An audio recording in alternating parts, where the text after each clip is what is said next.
देखिए, सबसे बढ़िया जो तरीका है हमारे पास, जो हमारी सबसे ज़्यादा बड़ी ताकत है, वो है बहिष्कार।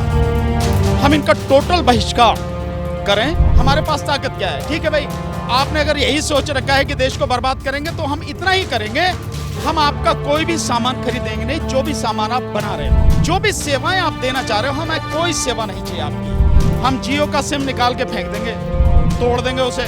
हम आपके जितने भी स्टोर्स हैं, तकरीबन 8,784 स्टोर हैं अंबानी के पूरे देश में, रिलायंस के, नहीं खरीदेंगे कोई भी सामान। जिस पे रिलायंस लिखा होगा, जिस पे रिलायंस का चिन्ह होगा, हम उस रास्ते जाएंगे नहीं, हम उस दुकान पर जाएंगे नहीं। बहुत सीधा सा है हमारा। ये वो दो लोग हैं, अंबानी और अडानी, जिनकी संपत्ति पिछले 5-6 साल में 10 गुना बढ़ गई है। -24 में देश की जीडीपी जा रही है, वहां इन दो लोगों की 10 गुना कैसे बढ़ रही है? तो साफ समझ में आता है कि सरकार, और या यूं कहें कि मोदी जी उनके साथ में बहुत मजबूती से याराना निभा रहे हैं। और मोदी जी ने सोच रखा है कि देश चाहे भाड़ में चला जाए, बर्बाद हो जाए, लेकिन मैं इनका जो साथ में याराना है उसे नहीं छोड़ूंगा किसी हालत में। उसके लिए देश को इनके हाथ भेज दूंगा। जो पतंजलि है, लाला रामदेव है, वो और ये तीनों के तीनों एक ही मतलब थैली के चट्टे बट्टे हैं, इसलिए इन तीनों का बहिष्कार करना जरूरी है। ਸਤਿ ਸ਼੍ਰੀ ਅਕਾਲ, ਹਮਦਰਦ ਟੀਵੀ ਦੇਖ ਰਹੇ ਦਰਸ਼ਕਾਂ ਦਾ ਸਵਾਗਤ। ਮੈਂ ਹਾਂ ਸੁਖਵਿੰਦਰ ਸਿੰਘ। ਕਿਸਾਨੀ ਘੋਲ ਅੱਜ 19ਵੇਂ ਦਿਨ ਦੇ ਵਿੱਚ ਦਾਖਲ ਹੋ ਚੁੱਕਿਆ ਹੈ।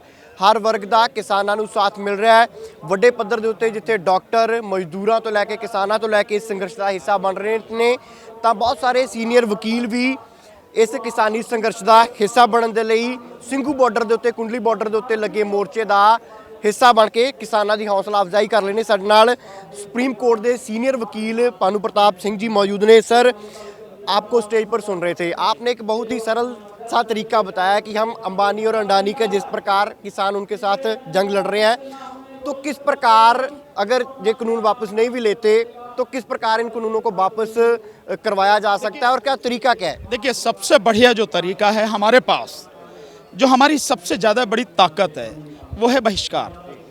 हम इनका टोटल बहिष्कार करें, क्योंकि ये वो लोग हैं जो इस देश की जनता को गुलाम बनाने के लिए और इस देश को पूरी तरह से तबाह करने पर लगे हुए हैं। तो हमारे पास भाई सरकार की तरह ताकत तो है नहीं, हमारे पास ताकत क्या है? ठीक है भाई, आपने अगर यही सोच रखा है कि देश को बर्बाद करेंगे तो हम इतना ही करेंगे, हम आपका कोई भी सामान खरीदेंगे नहीं, जो भी सामान आप बना रहे हो, जो भी सेवाएं आप देना चाह रहे हो, हमें कोई सेवा नहीं चाहिए आपकी। हम जियो का सिम निकाल के फेंक देंगे, तोड़ देंगे उसे। हम आपके जितने भी स्टोर्स हैं, तकरीबन 8,784 स्टोर हैं अंबानी के पूरे देश में, रिलायंस के, नहीं खरीदेंगे कोई भी सामान। जिस पे रिलायंस लिखा होगा, जिस पे रिलायंस का चिन्ह होगा, हम उस रास्ते जाएंगे नहीं, हम उस दुकान पर जाएंगे नहीं। बहुत सीधा सा है हमारा।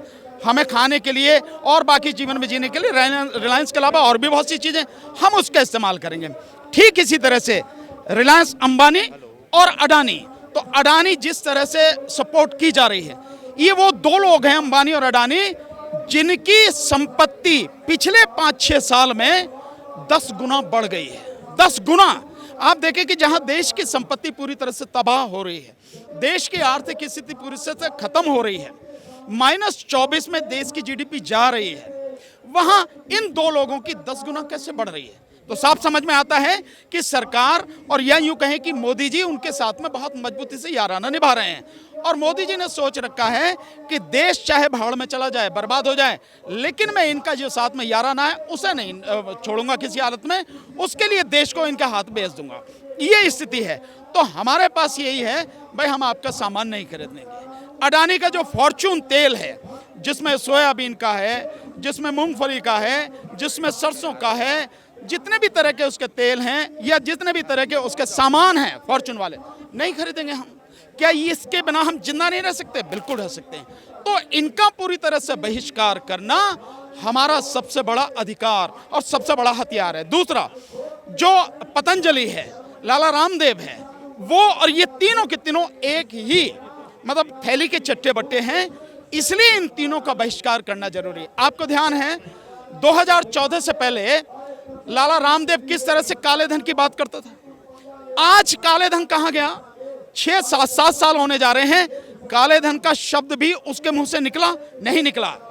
देश को जो है योगासन वगैरह कराने की बात कह के और एक धार्मिक उन्माद पैदा करके अपनी दुकान इस तरह से जमाई है कि आज वो आदमी केवल अपने उत्पादन जो है उनका ऐड करता है और कुछ नहीं करता है। नहीं है, कोरोना की पूरी दुनिया उसकी दवाई नहीं बना सकी और उसने 3 महीने में बना के लोगों को भी दे दी। तो आप समझ सकते हैं कि क्या हालत है। और सरकार कोई रोक नहीं लगा रही, सरकार किसी भी तरह की रोक। इसका मतलब यह है कि सरकार का यूं कहें कि मोदी जी का खुला समर्थन उनको है और उसके लिए पूरी तरह से देश को तबाह करने पर तुले हैं। तो हमारा सबसे निवेदन यह है, जितने भी लोग हैं इस देश में, उन सबसे मेरा निवेदन यह है, किसान आज केवल अपनी लड़ाई नहीं लड़ा, किसान इस देश को बचाने की, इस देश की जनता को बचाने की, गुलामी से बचाने की, भूख से बचाने की लड़ाई लड़ रहा है। ये लड़ाई सबकी है, इस लड़ाई में सबको साथ देना चाहिए।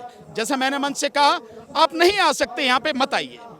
आप किसी तरह का और सहयोग नहीं दे सकते, मत दीजिए आप। लेकिन आप ये तो कर ही सकते हैं, भाई मुझे अगर तेल इस्तेमाल करना है तो मैं अडानी का और अंबानी का नहीं खरीदूंगा, लाला रामदेव का नहीं खरीदूंगा, सरसों के तेल से काम चलाऊंगा, भाई कोई दिक्कत नहीं है नहीं है। मुझे पेट्रोल चाहिए, डीजल चाहिए तो मैं रिलायंस का नहीं लूंगा, मैं भैया इंडियन ऑयल का ले लूंगा, भारत पेट्रोलियम का ले लूंगा, मैं इनका ले लूंगा, पर मैं इसका नहीं लूंगा। मुझे फोन चलाना है, किसी का भी ले लूंगा, मैं जियो का फोन नहीं लूंगा, है तो निकाल के फेंक दूंगा। मैं फोन इस्तेमाल करूंगा तो चाहे वोडाफोन करूं, चाहे मैं आइडिया का करूं, चाहे मैं एयरटेल का करूं या कोई और, पर मैं इनका नहीं करूंगा। क्यों इनका? क्योंकि इन लोगों का बहिष्कार करना बहुत जरूरी है। जो ये लोग हैं, ये कौन लोग हैं? सरकार के बहुत करीबी षड्यंत्र करने वाले ये लोग हैं। मेरी बात प्रधानमंत्री नहीं मानेंगे, आपकी बात नहीं मानेंगे, देश की पूरी जनता कहे नहीं मानेंगे, लेकिन जब व्यापार पर असर पड़ेगा और इनका व्यापार ठप होने लगेगा, इनकी दुकानों पर ताले लगने लगेंगे, तब इनकी कमर टूटेगी, रीढ़ टूटेगी। और जब इनकी रीढ़ टूटेगी तब यही कहेंगे मोदी से, भाई छोड़ना, इस चक्कर में तो अपना धंधा भी बंद हो जाएगा, कुछ तो चल रहा है, कुछ मत कर। इनके कहने से ये सब बंद होंगे, इसलिए हमें इनका बहिष्कार पूरी तरह से करना है। एक सवाल और लूंगा, जैसे बहुत सारे किसानों के ऊपर पर्चे दर्ज कर दिए गए हैं, FIR लॉन्च कर दी गई हैं, तो इन किसानों के लिए कोई रास्ता है? कोई चिंता करने की जरूरत नहीं है। किसी के भी खिलाफ FIR हुई है, मैं सबको कह रहा हूं, हमारे वकील साथी बहुत हैं, अभी यहाँ पंजाब से इतने साथी आए हुए, किसी को भी कोई दिक्कत है, मेरा नंबर भी है, मैंने नंबर भी दे रखा, आप हमें वो FIR दीजिए, जरा भी घबराने की जरूरत नहीं है। आप एक चीज, मैं बिल्कुल मोटी सी बात बताता हूँ, ऐसे आंदोलन में इस तरह की FIR होती हैं, काम उन पर कोई कार्रवाई नहीं होती है। अगर फिर होती है तो हम हैं, फिर भी जब कोई कार्रवाई नहीं होती, जब ये आंदोलन खत्म हो जाते हैं, यही सरकारें उनको वापस लेती हैं। मैं खुद अपने उसको बता रहा हूँ, 98 में हमने आंदोलन किया, वहाँ पे ये दिल्ली का ITO हम लोगों ने जाम किया, उस दौरान हम पे 21 लोगों पर FIR हुई। 5 साल बाद मुकदमा चला, सरकार ने वापस ले लिया। ये सब हो जाते हैं, फिर भी आपको घबराने की जरूरत नहीं है, क्योंकि पूरे देश के वकील आपके साथ में हैं। हम सब आपके साथ पूरी ताकत से हैं। जिसको कहीं जरा सी भी बात होती है, पुलिस पकड़ के ले जाती है, या कोई FIR आप हमें दीजिए, हमें बताइए आप, ये हमारा काम है। आपका काम है यहाँ लड़िए, आंदोलन करिए शांतिपूर्वक तरीके से, संवैधानिक तरीके से, ये काम हमें करना है, जरा भी घबराने की आपको जरूरत नहीं है। ਗੱਲਬਾਤ ਕਰਨ ਲਈ ਬਹੁਤ ਬਹੁਤ ਧੰਨਵਾਦ। ਸੋ ਇਹ ਸਨ ਸੁਪਰੀਮ ਕੋਰਟ ਦੇ ਸੀਨੀਅਰ ਵਕੀਲ ਭਾਨੂ ਪ੍ਰਤਾਪ ਸਿੰਘ, ਜਿਨ੍ਹਾਂ ਦੇ ਵੱਲੋਂ ਨਾ ਸਿਰਫ ਦੱਸਿਆ ਗਿਆ ਹੈ ਵੀ ਤੁਸੀਂ ਕਿਹੜੇ ਤਰੀਕੇ ਦੇ ਨਾਲ ਇਹ ਕਾਨੂੰਨ ਵਾਪਸ ਕਰਵਾ ਸਕਦੇ ਹੋ, ਹਾਲਾਂਕਿ ਤਰੀਕਾ ਉਹਨਾਂ ਦਾ ਕੁਝ ਕਾਨੂੰਨਾਂ ਤੋਂ ਥੋੜਾ ਅਲੱਗ ਹੈ। ਕਹਿੰਦੇ ਅੰਬਾਨੀ ਤੇ ਅਡਾਨੀ ਦੇ ਸਟੋਰਾਂ ਦਾ ਬਾਈਕਾਟ ਕਰ ਦਿਓ, ਤਾਂ ਜਦੋਂ ਇਹਨਾਂ ਦੇ ਵਪਾਰ ਦੇ ਉੱਤੇ ਅਸਰ ਹੋਵੇਗਾ ਤਾਂ ਇਹ ਖੁਦ ਸਰਕਾਰ ਨੂੰ ਕਹਿਣਗੇ ਵੀ ਇਹ ਕਾਨੂੰਨ ਵਾਪਸ ਲੈ ਲਓ। ਔਰ ਵੱਡੀ ਗੱਲ ਉਹਨਾਂ ਕਹੀ ਹੈ ਵੀ ਜੇ ਕਿਸਾਨਾਂ ਦੇ ਉੱਤੇ ਪਰਚੇ ਦਰਜ ਹੁੰਦੇ ਨੇ ਤਾਂ ਉਹ ਕਿਸਾਨ ਬੇਪਰਵਾਹ ਹੋ ਕੇ ਇਸ ਅੰਦੋਲਨ ਦਾ ਸਮਰਥਨ ਲਗਾਤਾਰ ਕਰਦੇ ਰਹਿਣ, ਘਬਰਾਉਣ ਦੀ ਲੋੜ ਨਹੀਂ ਹੈ, ਡਰਨ ਦੀ ਕੋਈ ਲੋੜ ਨਹੀਂ ਹੈ। ਕਹਿੰਦੇ ਪੂਰੇ ਦੇਸ਼ ਦਾ ਵਕੀਲ ਅੱਜ ਕਿਸਾਨਾਂ ਦੇ ਨਾਲ ਹੈ, ਤੇ ਜੇ ਕਿਤੇ ਲੋੜ ਪੈਂਦੀ ਵੀ ਹੈ ਤਾਂ ਮੈਂ ਬੈਠਾ, ਕਹਿੰਦੇ ਮੈਂ ਇਹਨਾਂ ਦੇ ਕੇਸ ਲੜਾਂਗਾ, ਮੁਫਤ ਲੜਾਂਗਾ, ਕਿਸੇ ਨੂੰ ਵੀ ਕੋਈ ਪਰੇਸ਼ਾਨੀ ਨਹੀਂ ਆਉਣ ਦੇਵਾਂਗਾ। कैमरामैन वरिंदर मेहरा नाल सुखविंदर सिंह, हमदर्द TV, कुंडली बॉर्डर, दिल्ली। गुरु शंकराचार्य हिमाचल वाले परमात्मा दे वरदान अते इल्मां दी शक्ति द्वारा हर एक समस्या दा तुरंत समाधान। आज ही संपर्क करो सारे इल्मां नू अपने हेठां रखन वाले गुरु शंकराचार्य हिमाचल वाले। फोन 99 157 37 497।